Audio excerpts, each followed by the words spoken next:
我就填一个志愿。我妈妈吓到了，我妈妈说：“哎，拜托好不好，女儿？人家考学校哪有只填一个志愿的？”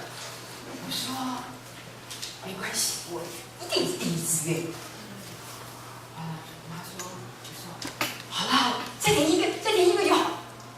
随便填好了。”我想好，随便填，离我家最近就填起来好了。我就考试了。考试呢，因为可能有一些紧张啊，因为压力，父母亲对我期望很高啊，那我就考试考，就答案啊，人家是1、2、3、4、5、6、7、8、9、10，我是1、2、3、4、5、6、7、8、9、10，哇，这下完蛋了，就一放榜，我差0.5分，第一志愿，你说气不气？以我的个性来说，我非常的懊恼，懊恼到根本不好意思见人，太自负了嘛。我们班30几名都考第一志愿了，我前3名没考上，你看我是不是太没面子了啊？所以也不出门，也不吃饭。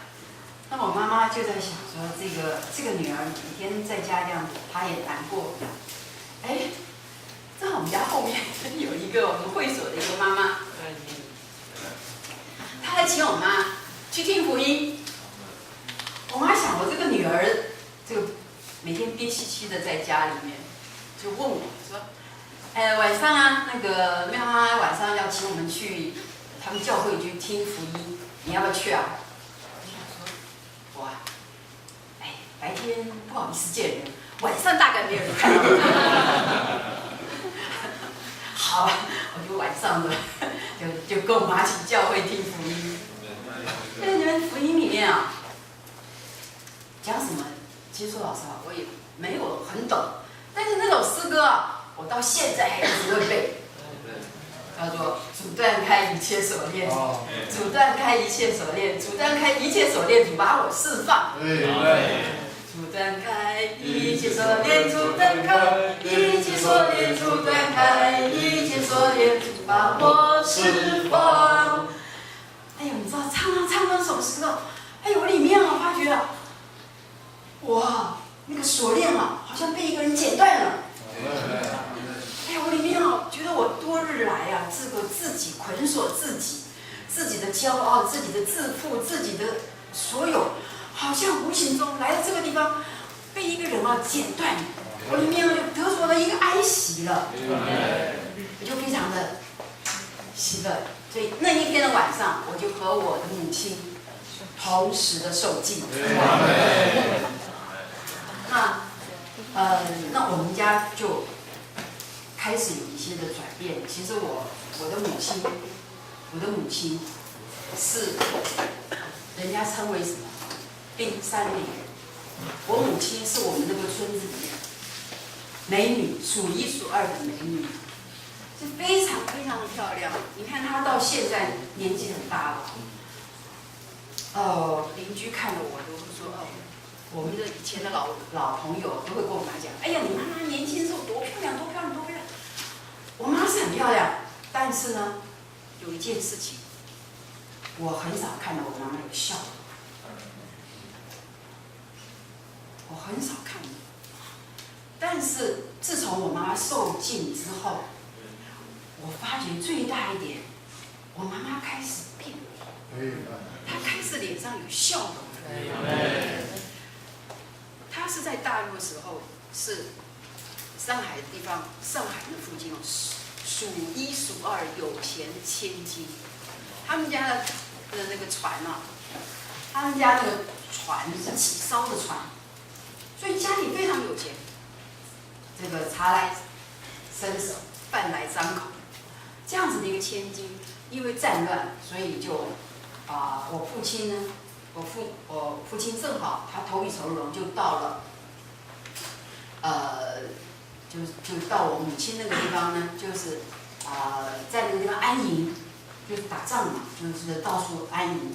那我的外公呢，就帮助这些军队。就是给他们有时候吃啊、住啊，就帮助他们。他们里面的一个小队长呢，就是我父亲，就看看上了这个有钱人家的女儿，那他就追我，因为是战乱嘛，没有我外公是不答应，怎么可能会嫁给一个军人？但是在那个战乱已经没有办法了，就很快就临时，我的母亲就必须跟着我的父亲就来到台湾。那时候生活非常非常的苦。我母亲不是因为生活苦她没有笑我，是因为我的一个舅舅。我一个舅舅呢是公子哥，听说姐姐要到某一个地方去，他来看一看。姐姐坐船要去哪里？他好玩，就跳上船。一跳上来，船开了，他就跟着我的妈妈就到了台湾。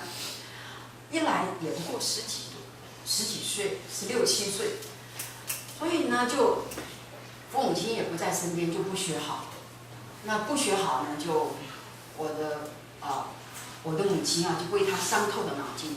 我就记得我从小啊就看到我母亲哭，没事了就到警察局把她领回来，没事就被关起来，去把她领回来。你说这样子的生活，她怎么会高兴？所以在这样的日子的里面，她没有喜乐。但是自从她接受了耶稣以后，我发觉最大的改变，她里面有了喜乐。那这是我们家一个很大的改变啊。那我呢，也因着高一，那个算是高一，那就因为我们那个时候就忙着考学嘛，高2、高3就开始忙考学，所以教会生活对我来说也没有这么样的进步。那到了考大学。那考大学的时候，我们那时候非常的不容易考，不像现在。我们那时候考大学要放鞭炮的呀，考上了就放鞭炮啊，不得了的，10个取1个。你想那时候不容易的。那我那时候呢就考到哪里？考到了海洋，基隆的那时候有个现在的海洋大学。那我去那边读书的时候。我就很懊恼，我怎么会考到这边？这边一天到晚下雨，我就每天上。我第一天很高兴哦，我们那个教官说，我们开的军训嘛，就是那个都要那个叫什么？要上大学就会要军事训练，就是有几天的那个新生训练。他说你们是不是会觉得基隆很美啊，下雨啊，这个很有诗情画意啊？到你们久了大概就不会这样感觉。心想不会哦，高雄很难得下雨嘛，对不对？你们来的基隆看到下雨，哇，好美呢！尤其是我们这种很浪漫的人，有浪漫的因子吧？那时候还没有挑出来。看那个细雨，我就想到。蒙蒙细雨忆当年，实在太富有诗情画意，就觉得好美。第一天下，第2天下，第3天下，我就给他算了，1学期120天，他能够下110天的雨，吓得我整个人这个士气都没了，非常的沉闷。我觉得基隆实在是一个。这个充满了人生这个美味的地方，衣服也不干。我看他们晒的那个香肠、腊肉都是灰，所以我来到这个地方我就不太喜欢。那我就因为我们学校男生很多，那我们呢就就变得有一点点风头，有一点风头。那就常常就跟别人出去玩。人家邀请，我们今天爬山，去哪里玩？所以我根本就已经忘掉事情了，忘掉我是基督徒了，就没有去聚会。那我一个跟我一起去的，有一个弟兄，那我们同年一起去基隆读书，他在聚会里面从来没看到我。那你不好意思来找姊妹啊？他就跟教会的说，哎，那个某某姊妹，我学姐，你去找她来聚会嘛。他就每次我们住的宿舍啊，他就每次就来找，他说，哎，我们去聚会吧。就对不起，我礼拜天那个我已经跟人家约好了，我要去对湾。哎，好，下个礼拜他又来了。哎，我们去聚会吧。我说不行，我也跟人家约好了，那个我们要去哪里？去哪里？对不起。他真的有，我是发觉了这个少有这么有耐心的人，他就周周来找我，我呢心也软了没有去。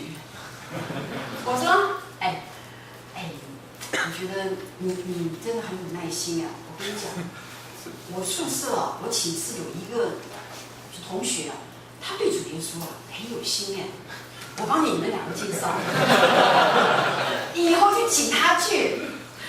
他说，这被我弄得没办法。我就在外面的一些的玩乐的里面，就一方面我读的那个科系我非常的不喜欢，我考到了会计，类似航运管理，它是等于是那时候的商学院。本来去的时候我功课觉得应付的 OK 嘛，结果呢我就发觉不能满足我好虚空，跟那些同学们一天到晚去玩来玩去，我里面好虚空。那功课又不能满足我又越来越不喜欢到了地步我就恨，什么高快成快什么快，我头都快昏了，就很不喜欢。那人就变得真的觉得很没有盼望，没有喜乐。那这时候我成绩就一落千丈，因为我根本不想去读书嘛。我觉得我很讨厌这个东西，我就不想去读书了。所以到了我们到了大二的时候要换一个要离开，不可以住宿舍了，要搬出去。那个姊妹又跑来了，她说：“哎，是姊妹之家啦，开什么玩笑？”我跟她讲说：“是我都不会去住，那怎么办呢？我就找房子，我就凭我自己去找房子找，东找西找东找。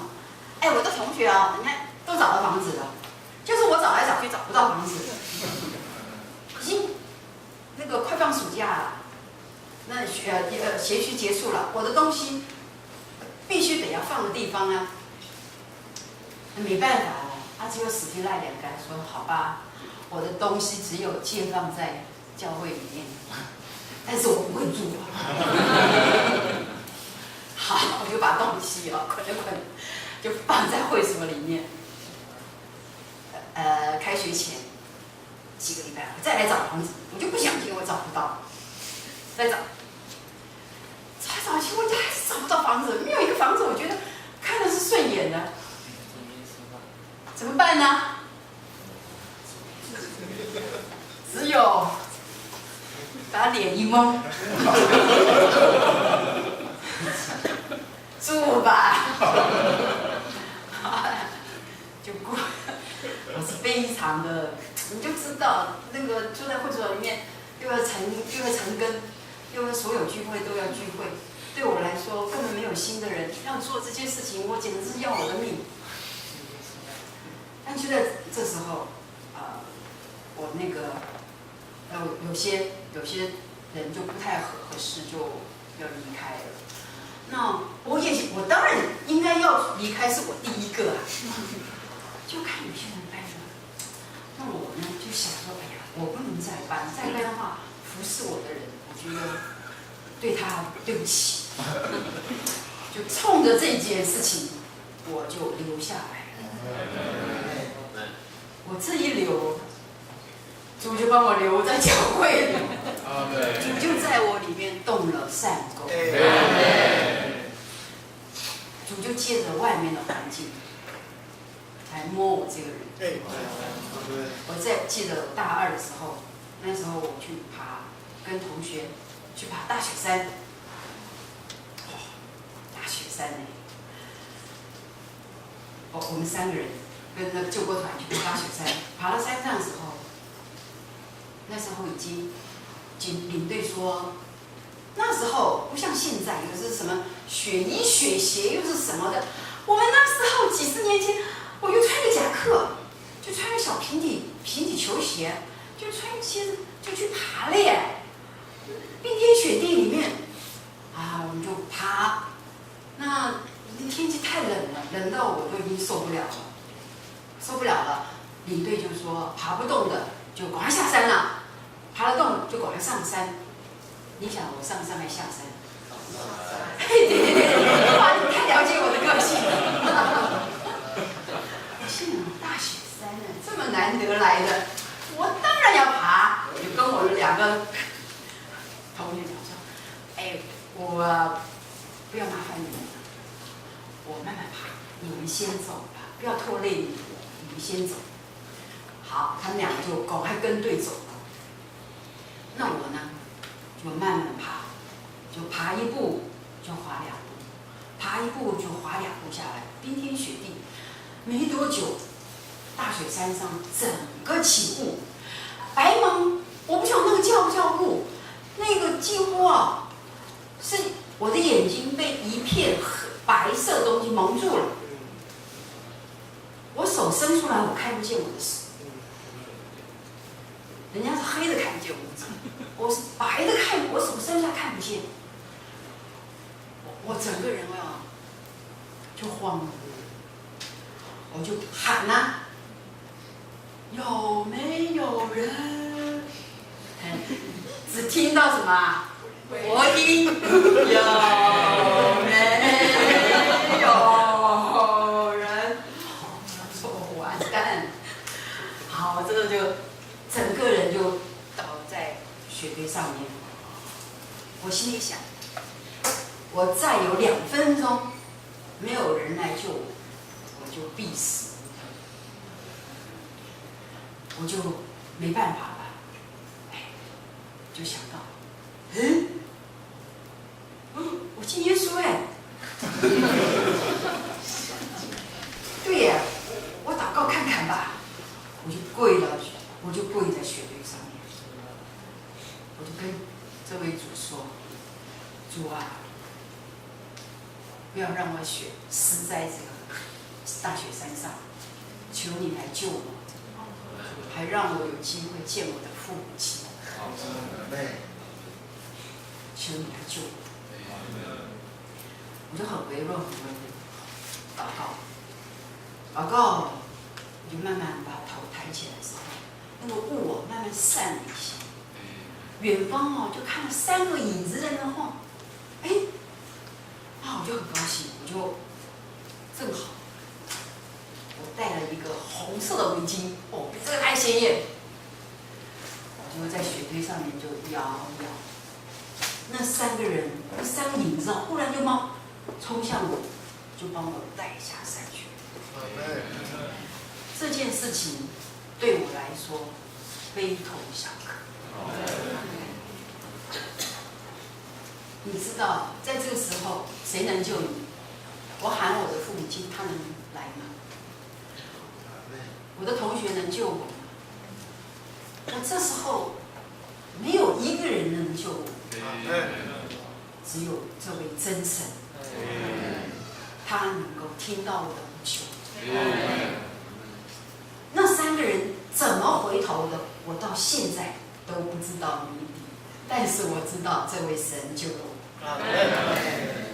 这件事情给我人生很大的开启，我就说，原来我信了这位主耶稣他是又真又活的，他不是教主。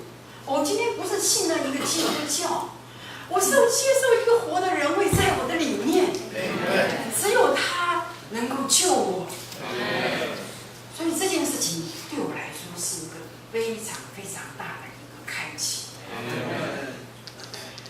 那主一直在我身上动了善功，一直在那边做，所以在我当然，我学校这一块也是我的致命伤，因为我没有努力，结果就是被退学。所以就在那个环境的里面，哇！而且非常奇妙的是，我被当了都59分。怎么办呢？平常不在乎就算了，这时候才知道事态严重。我的父母亲气得不准我回来。那学校我也回去了，家也回不了。我这时候就赶快去找我的老师，我就记得天气非常冷，我就到了新店去找我的老师，就跟他讲说，可不可以帮忙一下？因为你改一下我就进去了，就可以。他说分数已经出去，就是不能改了。我连这盼望也没了，我就再坐了客运车就回到基隆。其实那时候天气非常冷，我就记得1月份，天气大概10度左右，那个冷风吹到身上，我已经都不知道多冷，因为我的心已经比这个还要冷。所以当我下车以后，回到我住的地方，大概要15分钟。那当我经过基隆港的时候，我看看海水，哇，这么深沉的海水，就跟我的心一样，一片乌黑，一片凄冷。所以我想，这是我的结局，我没有盼望了。因为我人生才20岁，人生就已经到了这样子。所以在这时候，我在最绝望的时候，我想到我的路大概就是这样，我就准备跳下去。当我起身，准备跳到港里去的时候，忽然有一个手抓了我一把，就忽然醒了。我想说是谁？晚上11点，港边没有半个人，港边没有半个人，所以我先清楚，我就走回去了，走到我住的地方。那在我平常我睡觉，枕头在这边，棉被在这边，睡觉的时候就把被子一拉就睡觉，非常奇妙。我那天回去的时候，弄好我就准备要睡觉的时候，我就帮我的枕头弄一弄，发现一个东西，发现下面一个纸条。我很少做这种动作的，睡觉里面一个纸条，上面写了一句话：谁能使我们与基督的爱隔绝？难道是患难吗？是逼迫吗？是赤身露体？是点。然而靠着那爱我们的神，在一切的事上都已经得胜有余了。你不知道这句话对于当时的我来讲，有如2刃的利剑，穿透了我的心。那个谁能使我们与基督的爱隔绝？